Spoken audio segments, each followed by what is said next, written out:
Declare பண்ணிக்க, அதை Medina கைப்பற்ற பிளான்ல போறான். அப்ப இவர் அந்த பிளானை அப்துல்லாஹ் இப்னு சுபைர் விளங்கி கொண்டு அங்க ரெண்டு பேருக்கு யுத்தம் நடக்கிறது. அப்துல்லாஹ் இப்னு சுபைருடைய சகோதரர் அந்த முஸ்அப் இப்னு சுபைருடைய தலைமையில போன படைக்கும், அப்புறம் இவன் முக்தார் அனுப்பின படைக்கும் மத்தியில் யுத்தம் நடக்கிறது. அந்த யுத்தத்தில் இவங்களுடைய கை ஓங்குது. அப்துல்லாஹ் இப்னு சுபைருடைய தம்பியுடைய கை ஓங்குகிறது. ஆனா நிறைய சேதம், நிறைய பேர் என்ன செய்யப்படுறாங்க, அவங்களுடைய படையில கொல்லப்படுறாங்க. இவன் என்ன பண்றான், முக்தாருங்கிறவன் அங்க ஒரு படையை அனுப்பிட்டு மக்காவுக்கு ஹஜ்ஜிக்கு போற மாதிரி இங்க ஒரு படையை கொண்டு வர்றான், மக்காவை கைப்பற்றிக்கணும். அப்துல்லா இவன் போய் கைப்பற்றுறதா இருந்தா ஹுசைனுக்கு பழிதிருக்க நினைச்சால் போக வேண்டிய இடம் அது. இவங்க அதுக்கு எதிரான ஆளுக்கு கிடையாது. அப்துல்லா இப்னு சுபைரை பொறுத்த வரைக்கும் ஹுசைனுடைய கணக்கு தீர்க்கிறதா இருந்தால் அவன் எங்க போகணும், அதுக்கெல்லாம் சூத்திரதாரிகளாக இருந்த அப்துல் மலிக் இப்னு மர்வான் அந்த முஆவியா யஸீத் அந்த குரூப் தான் இவங்களுக்கு எதிரியா இருந்தாங்க. அங்க போறதுக்கு பதிலா யாருக்கு சப்போர்ட் பண்ணுமோ அவங்க ஆட்சியை போய் பிடிக்கிறதுக்காக என்ன பண்றான், மதீனாவுக்கு ஒரு குரூப் அனுப்பிட்டு இவன் ஒரு பக்கம் என்ன செய்யறான், மக்காவுக்கு ஒரு கூட்டத்தை அனுப்புறான். அப்ப அதுல அப்துல்லாஹ் இப்னு சுபைருக்கு சண்டை நடக்கிறது, அதுல கொல்லப்படுறான், அவங்க கை ஓங்குகிறது. ஆனால் நிறைய இழப்பு ஏற்பட்டுருச்சு. நிறைய என்னவாச்சு, அங்க மதீனாவில் உள்ள படைக்கும் பெரிய இழப்பு, மக்காவில் இருந்த இவருக்கு சப்போர்ட்டா இருந்த படைக்கும் பெரிய இழப்பு ஏற்படுகிறது. இந்த கட்டத்துல தான் என்ன பண்றான், அப்துல் மலிக் இப்னு மர்வான் ஹஜ்ஜாஜ் இப்னு யூசுப் என்பவருடைய தலைமையில ஒரு பெரிய படை அனுப்பி மக்காவை முற்றுகையிடுவதற்கு அனுப்பி வைக்கிறான். மக்காவை மக்காவில் இவர் இருக்கிறாரு. அப்துல்லாஹ் இப்னு சுபைருடைய தலைமை எதுன்னு கேட்டா மக்கா. அவர் மக்காவில் இருந்து கொண்டு அதையே தன்னுடைய தலைநகரமா வைத்துக் கொண்டு அங்கேயே தன்னுடைய ஆளுகை வைத்துக் கொண்டிருக்கிறார். அப்ப அவரை எப்படியாவது காலி பண்ணணுங்கிறதுக்காக வேண்டி என்ன பண்றாங்கன்னு கேட்டா, அப்துல்லாஹ் இப்னு சுபைரை முற்றுகையிடுறாங்க. எப்ப முற்றுகையிடுறாங்க, இது நடக்கிறது ஹிஜ்ரி 72ல 65ல் ஆட்சிக்கு வர்றாரு பாருங்களேன். இந்த 7 வருஷ காலமாக உள்ள அந்த உள்நாட்டு குழப்பங்களும் இந்த முக்தார் மாதிரியான ஆட்கள் செஞ்ச குழப்பங்களும் அப்துல்லாஹ் இப்னு சுபைருக்கு பின்னடைவை ஏற்படுத்திக்கிட்டே இருக்கிறது. சந்தர்ப்பத்துக்கு பார்த்து கொண்டிருந்து மதீனாவில் அவங்களுக்கு இழப்பு, மக்காவுல இழப்பு, பெரிய குழப்பங்கள் இருக்கிறாங்க, அவங்களுடைய கையை விட்டு கொஞ்சம் கொஞ்சமா போய் கொண்டிருக்கிறது.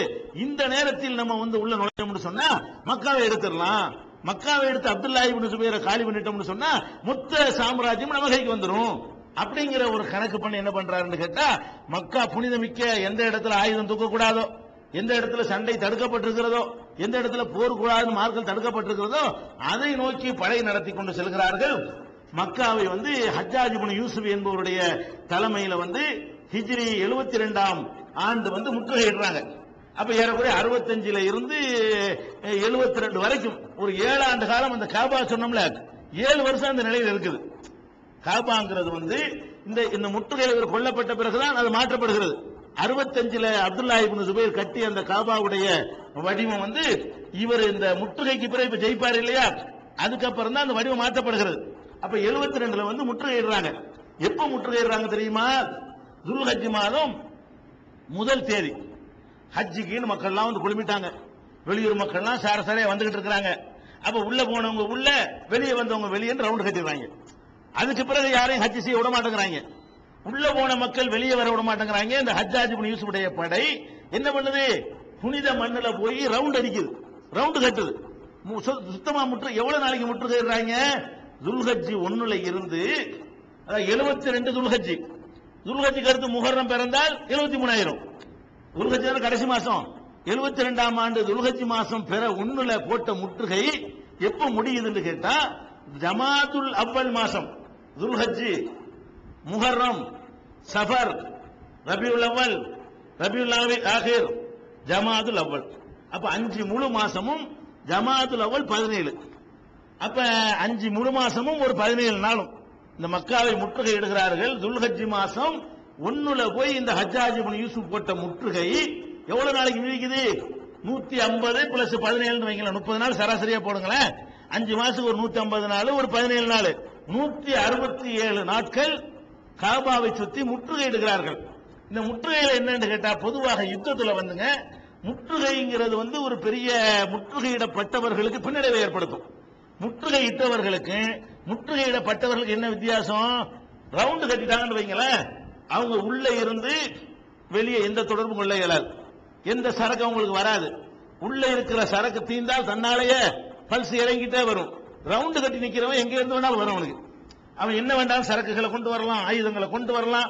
அவங்களுக்கு பலப்படுத்துறதுக்கு வெளியே இருந்து எவன் வந்தாலும், இன்னும் சொல்ல போனா வெளியில என்ன லெவல்ல இருக்கான்னு தெரியாது. நம்ம முற்றுகை ஒரு ஊரை முற்றுகை இடுறோம்னா அந்த ஊருடைய ஸ்ட்ரென்த் என்ன நமக்கு தெரியும். முற்றுகை இட்டுட்டோம். முற்றுகை இட்டவன எவன் பின்னாடி சேர்ந்திருக்கிறான், 5 லட்சம் பேர் சுத்தி நிக்கிறானா, 2 லட்சம் வெளியில வர முடியாத 200 பேர் முற்றுகை இட்டால் கூட 50,000 பேர் ஜெயிக்கலாம். எப்ப இந்த 200ங்கிற அவனுக்கு தெரியாமல் ஆக்கிவிட்டார். 200 பேர் தான் இருக்கிறாங்க என்பதை தெரியாம ஆக்கி கொஞ்சம் வதந்திகளை பரப்பி விட்டு லட்சக்கணக்கில் நிக்கிறாங்கன்னு போட்டு விட்டா போது அவங்க எதிர்த்து வர யோசிப்பாங்க.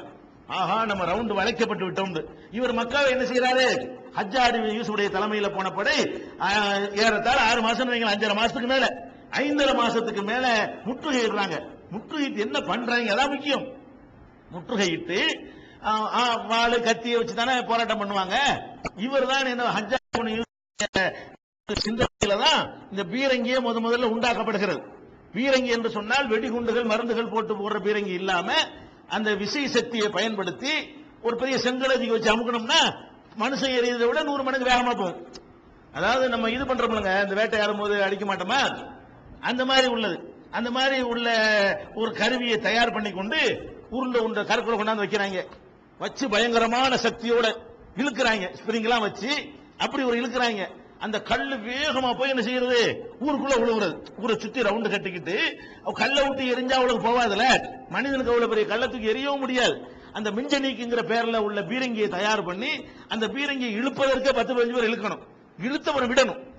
இழுத்துட்டு அப்படி விட்ட உடனே அந்த வேகத்தின் அந்த இழுத்துட்டு விடுறதுனால அந்த ரப்பர்ல இழுப்பாங்கல்லங்க, இழுத்து விட்ட வேகமா அடிக்குமே இல்லையா, உண்டி வில்லாது கவட்டை, இந்த கவட்டையில இழுத்து அடிச்சா வேகமா போதா இல்லையா, அந்த அந்த மெத்தட்ல என்ன பண்றான்னு கேட்டா இவன் பீரங்கிய தயார் பண்றான். இதுதான் வெள்ளக்காரன் வந்து மருந்த வச்சு பீரங்கியை கண்டுபிடிக்கிறதுக்கெல்லாம் காரணமா இருந்துச்சு. இதை வச்சுதான் சாம்ராஜ்யங்கள் என்ன பண்ணாங்க, அன்னைக்கு வந்து இதான் பயங்கரமான ஆயுதம். ஏன்னா மற்ற ஆயுதங்கள்லாம் கிட்ட போய் தாக்கணுங்க, நமக்கு ஒரு வெட்டு விழும் அவனுக்கு ஒரு வெட்டு விழும், அப்படித்தான் சண்டை போட முடியும். இது இருந்துச்சுன்னா நமக்கு வெட்ட விழுவாது, இங்க இருந்து அடிக்க வேண்டிய அது அடிச்சுட்டு ஆட்களை காலி பண்ணிட்டே இருக்கும். அந்த சாமம் அவன்கிட்ட இல்ல, நம்மள்ட்ட மட்டும் இருந்துச்சுன்னு வைங்களேன், காலி பண்ணி போடலாம். அப்ப இந்த பீரங்கியை தயார் பண்ணி கொண்டு உருண்டை கற்களை எடுத்துக்கொண்டு என்ன செய்கிறார்கள், ஏவிக்கொண்டே இருக்கிறார்கள். சர மாதிரியா போயிட்டே இருக்கிறது. எங்க காபத்துல்லாவுக்கு உள்ள அப்பதான் வந்து தீப்பந்தங்களையும் வைத்து அதுல எரிகிறார்கள். நான் ஏற்கனவே சொன்னேன்ல, காபத்துல்லாவை வந்து அவன் ஹுசைன்கிறவன் சேதப்படுத்தினது ஒண்ணு, இவங்க 2வது தடவை அடிக்கிறாங்க. ஆனால் காபாவுல வந்து கற்கள் வந்து விழுது, சேதம் ஏற்படல. முதல்ல ஏற்பட்ட மாதிரி சேதம் ஏற்படல. ஆனால் காபாவை தவாப் செய்திருக்கக்கூடிய மக்கள் ஆயிரக்கணக்கான பேர் சாவுறாங்க. பொத்துன்னு விழுந்தா பெரிய பெரிய பாறாங்கல்ல வேகமா வந்து விழுந்துன்னு சொன்னா செத்து மடிக்கிறாங்க. இவங்களுடைய ஒரே யுத்தம் என்னவா இருக்குன்னு கேட்டா, தண்ணீர் போறதை தடுக்கிறாங்க, உணவுகள் போறதை தடுக்கிறாங்க, ஆயுதங்களை கொண்டு எரிகிறாங்க. உள்ள இருந்து பயங்கரமான ஒரு நெருக்கடி ஏற்படுகிறது. சோறு இல்ல 5.5 மாசத்துக்கு என்ன செய்வாங்க, இந்த மக்காவுடைய இதே என்னன்னா எதுவும் உற்பத்தி ஆகாது, தானியங்கள் எதுவுமே வராது. எதை நம்பி வாழக்கூடிய ஊர் அது, வெளியூர்களிலிருந்து சரக்குகள் இறக்குமதி செய்யப்படுமே, அதை வச்சுதான் வாழ்க்கையை ஓடும். இந்த ஹஜ்ஜிக்கு வரக்கூடிய டூரிஸ்டுகள் வந்து இறங்கினா தான், உம்ராவுக்கு வரக்கூடிய டூரிஸ்ட் வந்து இறங்கினா தான் அன்னைக்கு வாழ முடியும். இன்னைக்கு எல்லாம் வேற மாதிரி காசெல்லாம் கொடுத்து விட்டான். அன்னைக்கு அந்த மக்களுடைய ஜீவனாம்சமே எதிரதான் ஓடும். இந்த மாதிரி வரக்கூடிய மக்கள் கொண்டு வர்றதை வச்சுதான் வாழ்க்கையை ஓடும். இன்னும் கூட சோறு கூட வீட்டை வாடகை கொடுத்து தான் திம்பானும் அந்த காலத்துல.